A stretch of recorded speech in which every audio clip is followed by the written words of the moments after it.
good morning Luzon, Visayas, Mindanao at sa buong mundo. Isang pinagpalang Monday morning, September 29, 2025. Puri ng Diyos sa ating pong mga palit na maagang nagising, na mga nakatune na. Yan, good morning na. Bago nga tayo mag-umpisa, tayo po ay umawit sa Panginoon, mga kapatid. Alayan natin siya ng papuri, pagsamba at pagdakila. Yes, Lord. You are holy God. Stay amazed.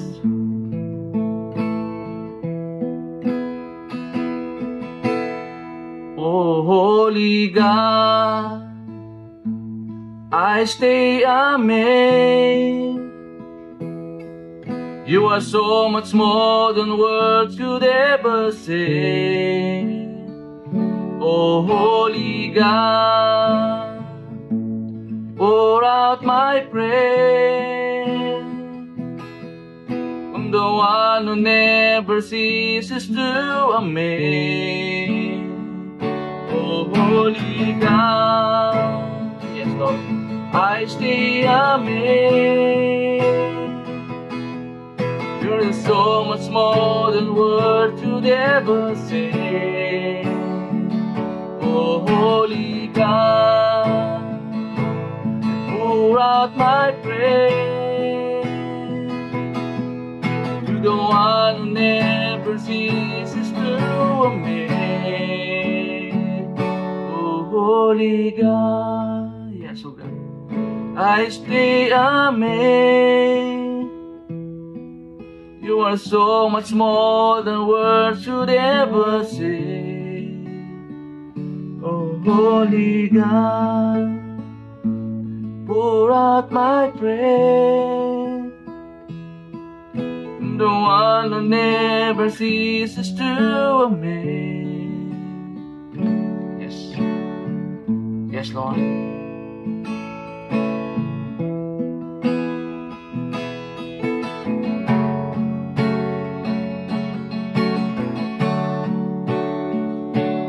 So close, I believe you're holding me now. In your hands I belong. You'll never let me go. You'll never let me go. Yes, you are. You'll never let me go.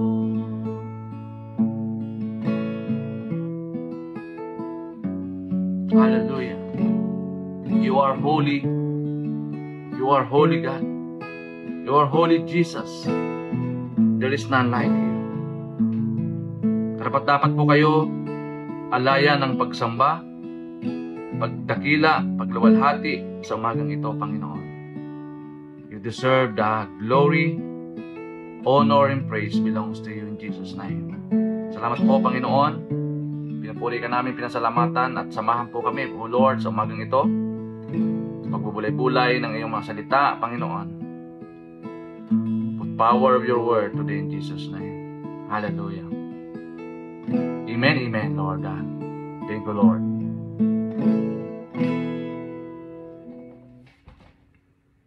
Ayan, good morning na sa ating mga kapatid na naka-online na. So, po yun ng Diyos. Truly God is faithful. He is good. His love endures forever. Yan. So, without further ado, tayo na po yung kapatuloy sa ating pong series na tinatapik ngayon about the power of peace and wisdom. Kapangyarihan ng kapayapaan at karunungan. So, ngayon, ang ating pong topic is about the promise of true peace.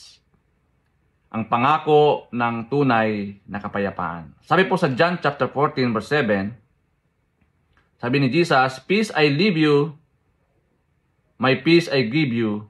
I do not give to you as the world gives. Do not let your hearts be troubled, and do not be afraid." Tagalog po, kapayapaan ang iniiwan ko sa iyo. Ang aking kapayapaan ay ibinibigay ko sa iyo. Hindi ako nagbibigay sa iyo gaya ng ibinibigay ng mundo. Huwag hayaang mabagabag ang iyong puso at huwag matakot. Ayan, purihin na po ang pagkabasa ng dakilang salita. The promise of true peace. Kailangan kasi tunay na kapayapaan. Ngayon din sinabi po ng Isaiah chapter 26 verse 3, you will keep in perfect peace those whose minds are steadfast because they trust in you. Mananatili sa ganap na kapayapaan, yaong ang mga pag-iisip ay matatag dahil sila ay nagtitiwala sa iyo. Ngayon din sabi po ni David sa Psalm 29 verse 11, the Lord gives strength to His people, the Lord blesses His people with peace. Kaya nga, knowledge is power, but wisdom is peace. The power of peace refers to the inherent strength, influence, and positive outcomes derived from a state of tranquility and harmony which can be found in personal, spiritual, and social contexts. This power allows individuals to face challenges with resilience, foster understanding, and create a more human society by prioritizing nonviolent solution over force. It can be experienced as a calm and confident spirit, a hopeful heart, and a quiet conscience in its pursuit often involves self-awareness, mindfulness, and a commitment to confront problems courageously rather than escaping them. Kaya napakahalaga mga kapatid yung tunay na kapangyarihan ng kapayapaan.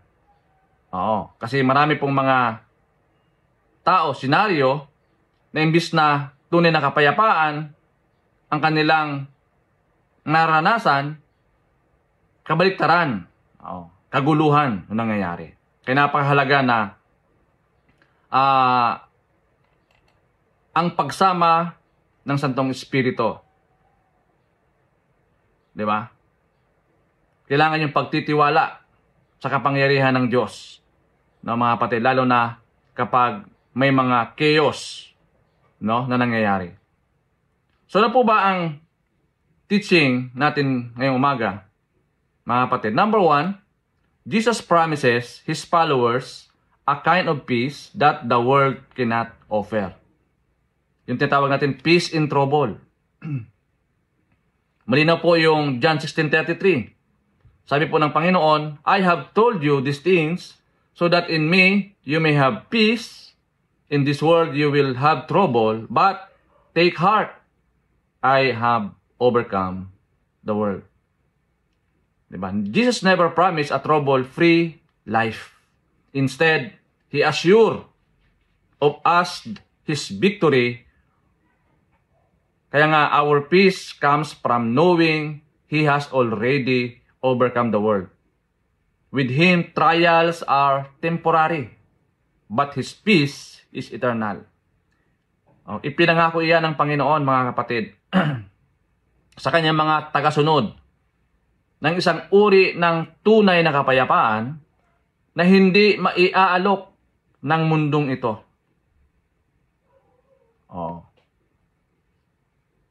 Lalo na yung kapayapaan sa gitna ng kaguluhan. Alam niyo po, sa ang mundo natin kinagagalawan, no, sa mga panahong ito, sa mga oras na ito, minsan hindi mo na mararanasan yung tunay na kapayapaan dahil samot-samong mga kaganapan, violente, chaotic, di ba? Unpredictable, yan, unprecedented na mga kaganapan, mga kapatid. Kaya nga, dapat ang buhay natin ay nakapaloob sa pamantayan ng Diyos. Na naniniwala tayo na itong mga kaguluhan na ito is temporary lamang. Yan. Kaya kailangan natin yung tunay na kapayapaan. Yung kapayapaan na hindi nanggaling sa mundo. Bagkus yung kapayapaan na nagmumula sa ating Panginoong Hesus. The true peace that comes from God. Yung kapayapaan na, sabi nga sa Biblia, the peace that surpasses, sabi po ng Philippians, di ba? The peace that surpasses all understanding, that will guard our heart and mind in Christ Jesus. Yung panatag ka na kahit may mga kaguluhan, meron kang tunay na kapayapaan sa iyong kalooban. Number 2, living in peace with others. Sa Romans chapter 12 verse 18, sabi po dito, it is possible as far as it depends on you, live at peace with everyone. Kaya nga, napakalaga na dadala natin yung tunay na kapayapaan nagmumula sa Diyos at ipakita natin, iparamdam natin sa ating kapwa. God peace is in us should overflow in our relationships. Dapat nakikita ito, mga kapatid. We are called to be peacemaker, not peace breaker. That means pursuing forgiveness, humility, and reconciliation whenever is possible. Dapat mayroong laging room of reconciliation, room of forgiveness, mga kapatid, sa ating pong mga kapwa. Living in peace with others, mga kapatid. Number 3, God's peace as a blessing. Kaya nga yung Numbers chapter 6, verse 24-26, diba? Yung the Lord bless you, the Lord keep you, the Lord make His face to shine upon you, and be gracious to you. And the Lord turn His face towards you, and gives you peace. Yung tunay na kapayapaan na nagmumula sa ating Panginoon, hindi nagmumula sa mundo. Peace is not only a promise, it's a blessing, no? It's spoken over God's people. It reflects His care, protection, and favor. Living in this blessing means we walk daily with confidence that God is for us, not against us. Ito po yung assurance po natin. That if God is with us, no one can against us. Kapayapaan ng Diyos bilang isang pagpapala. Kaya hindi solusyon talaga yung limpak-limpak ng salapi para tayo mapayapa yung ating kalooban. Hindi po, mga kapatid. Ang tunay na kapayapaan ay nagmumula yan sa presensya ng Diyos. Na kahit na magulo ang paligid, meron kang kapanatagan, meron kang kapayapaan sa iyong puso dahil alam mo si Lord kontrolado ang mga pangyayari. Meron siyang pakialam sa mga nangyayari sa ating buhay, sa ating lipunan, sa buong mundo, mga kapatid. So, paano natin i-apply ang mga bagay nito? Number 1, when anxiety tries to take over, remember that Christ has already given you His peace. Claim it by prayer and faith.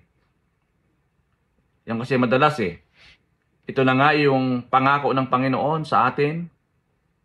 Ayaw pa natin minsan tanggapin. Ini-ignore pa natin yung kapayapaan na inaalok ng ating pong Panginoon.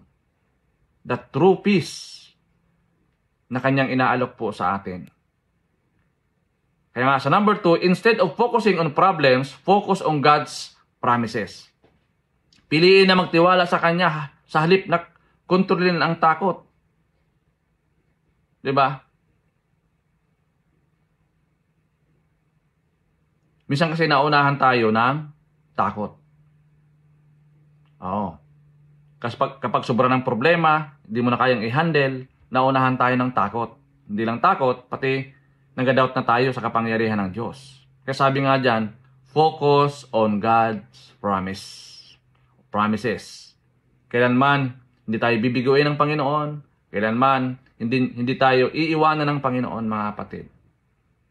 Ipagkatiwala natin sa Panginoon lahat ng mga kaganapan sa ating buhay, sa ating paligid, at sa ating bansa. Number 3, choose trust God's plan even when you cannot see the outcome. Kaya nga, it's a matter of faith, mga kapatid, no? Kailangan mo lang gagawin, ipagkatiwala sa Panginoon ang iyong buhay, ang iyong mga plano. Yan. Ang iyong pamilya, ipagkatiwala sa Panginoon. Lalo na kapag nakaranas ka ng mga problema, kapighatian, kaguluhan, lalo kang magtiwala sa Panginoon dahil siya ang nagbibigay ng tunay na kapayapaan. Okay? As a question to consider, what are the things that steal my peace and I am willing to fully entrust them to God? Ano ang mga bagay na nagnanakaw sa aking kapayapaan at handa akong ganap na ipagkatiwala ang mga ito sa Diyos? So marami po yan, mga kapatid. Minsan, tayo po ay walang kapayapaan dahil apektado tayo sa nangyayari sa ating paligid. Lalo na sa social media, no? Samot-samong mga negative na mga nangyayari, no, mga kapatid. Ano pa? Yung mga rumors of war. Yung mga may mga famines, di ba, na nangyayari. Mga troubles, mga nangyayari sa ating pong paligid, no, mga kapatid. So kailangan ipagkatiwala mo sa Panginoon lahat ng ito, ibigay mo sa Kanya. Sabihin mo sa Panginoon, Lord, ikaw na ang bahala. Lord, take over. Lord, take charge. Di ba? Ibigay mo sa Panginoon lahat ng ito, mga kapatid. So, yon, maraming pong salamat sa bawat isa. I do hope meron tayong napulutan ng aral sa ating pong maiksing devotion sa mga ito about the promise of a true peace. Kailangan natin kasi maranasan yung tunay na kapayapaan na nagmumula po sa ating pong Panginoon. Kaya sabi ni Jesus, di ba, peace I live with you, my peace I give you. I do not give to you as the world gives. Do not let your heart be troubled and do not be afraid. Father God, salamat po sa umagang ito, umagang kay ganda, Panginoon. Muli, kami po ay inyong pong in-encourage, Panginoon. Na anuman po mga kaguluhan sa paligid po namin, Panginoon. Lord God, bumabagabag sa aming mga isipan, Panginoon, Lord. Nais po namin ito sa iyo pagkatiwala. Lahat ng ito, nais po namin sa iyo pagkatiwala, Panginoon Diyos. Ikaw na po ang manguna. Take over, Lord. Hallelujah. At meron po kaming mga bagay-bagay na nais, Lord, na ipagkatiwala po sa inyo, Lord God. Tunay nga, lahat ng bagay po ay meron po kayong pakialam, Panginoon. Lord, thank you for the promises of your peace and help me not to depend on worldly comfort but to rest in your presence. Guard my heart and mind from fear and teach me to trust you in every circumstances, Lord God. Salamat po, Panginoon. Tunay nga, apart from you, we are nothing. Apart from you, we are lost. Apart from you, we are miserables. Hallelujah. Purihin po kayo sa umagang ito, Lord. Layan ko po na samahan po kami ng Santong Espiritu sa maghapon. Aming gagawin, Lord. Pagharian po kami. Give us wisdom. Give us knowledge. Empower us. Strengthen us today, Lord God. Hallelujah. Panghawakan niyo po, Panginoon, ang aming po mga puso. Hawakan niyo po ang aming po mga isipan, Panginoon Diyos. Ituro niyo sa amin, Panginoon, ang tamang landas, O Lord, ng aming tatahakin upang hindi kami ma-deceive ng kaaway, O Diyos. Gawin niyo po kaming mabunga sa lahat ay mga gagawin sa maghapon, Panginoon, Lord. At ang bungang ito ay manatili, O Lord, hallelujah, at makita ito ng mga tao. Thank you, Lord God. Use us only, Lord, as a channel, your spiritual blessing, Lord God. Sa araw-araw, Panginoon, Lord, dalangin ko, puspusin niyo po ng Santong Espiritu ay mga puso. At Lord, hipuin po kami ng Santong Espiritu, Diyos. Dalhin kami sa patuloy na kapayapaan na hindi namin kayang maririp o maarip, Panginoon Diyos. That the peace of God that surpasses all understanding, that will guard our heart and mind in Christ Jesus. Dalangin ko din, Lord, sa amin po mga kapatid ngayon na may mga karamdaman. Lord, idampi mo po yung magpalang kamay sa kanila. Ipadaloy po ang kagalingan na nagmumula sa iyo. Lord, salamat po. Even Lord, sa aming mga kapatid na nagadaos ng karawan sa araw na ito, even anniversaries, Lord, kami po ay nakikigalak sa kanila pong mga pagdiriwang. Pagpalain niyo po ang kanilang mga buhay exceedingly and abundantly. Above all we ask or imagine, according to the power that works within us, now and forever. Salamat, Ama. Pinupuri ka namin, Lord. Sa iyo lamang lahat ng papuri. Pagluwalhati sa pangalan ni Jesus. Amen. Amen. God bless po, mga kapatid. To God be all the glory. Bye-bye.